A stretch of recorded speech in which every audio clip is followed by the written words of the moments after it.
lại gần đây với anh sẽ nói ra tương tư từ bao lâu chôn giấu. Em có biết rằng từ khi ta thuộc về nhau, với anh tìm một ngày buồn thật khó khăn. Này người anh yêu hỡi, ghé sát môi em lại đây, anh sẽ trao lên đôi môi kia bao yêu thương nhé. Để yên nhé, và vòng tay sau lưng anh ôm chặt đi, thấy không con tim anh nói rất cần em. Cứ mãi như vậy thì tình ta sẽ chẳng phai nhòa, và một thời gian sau em sẽ là cô dâu.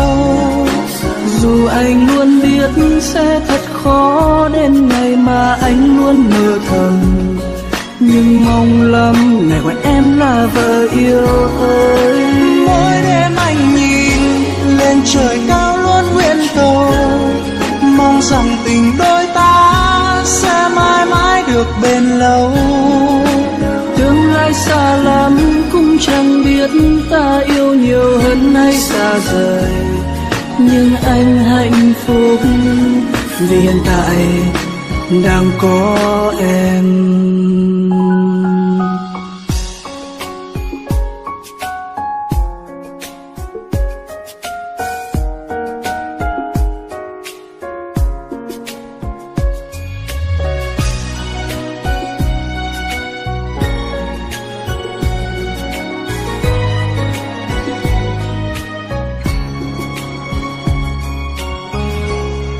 Này người anh yêu hỡi, ghé sát môi em lại đây, anh sẽ trao lên đôi môi kia bao yêu thương nhé.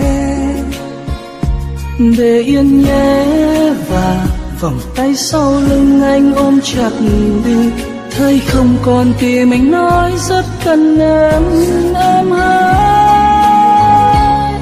Cứ mãi như vậy thì tình ta sẽ chẳng phai nhòa, và một thời gian sau em sẽ là cô dâu.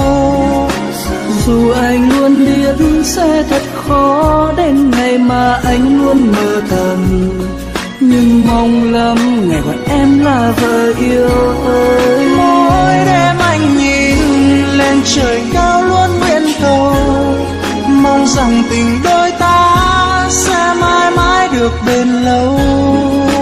Tương lai xa lắm cũng chẳng biết ta yêu nhiều hơn hay xa rời, nhưng anh hạnh phúc vì hiện tại đang có em.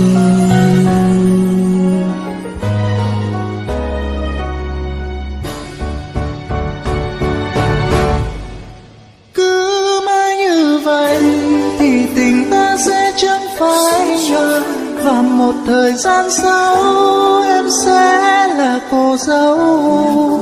Dù anh luôn biết sẽ thật khó đến ngày mà anh luôn mơ thầm, nhưng mong lắm ngày gọi em là vợ yêu ơi.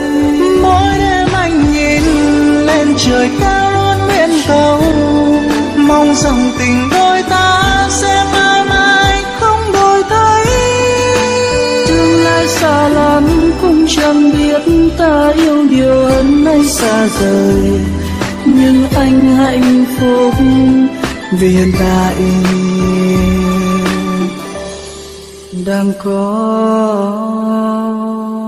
em.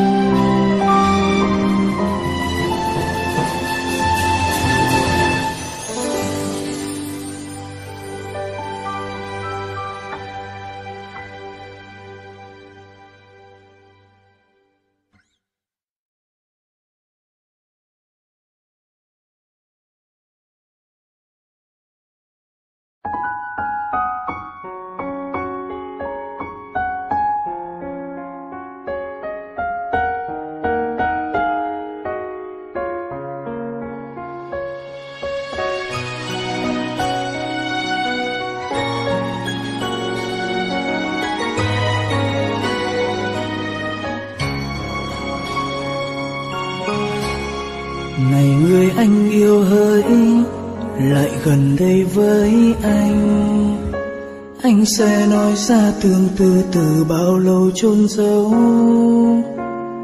Em có biết rằng từ khi ta thuộc về nhau, với anh tìm một ngày buồn thật khó khăn. Này người anh yêu hỡi, ghé sát môi em lại đây, anh sẽ trao lên đôi môi kia bao yêu thương nhé. Để yên nhé, và vòng tay sau lưng anh ôm chặt đi, thấy không con tim anh nói rất cần em.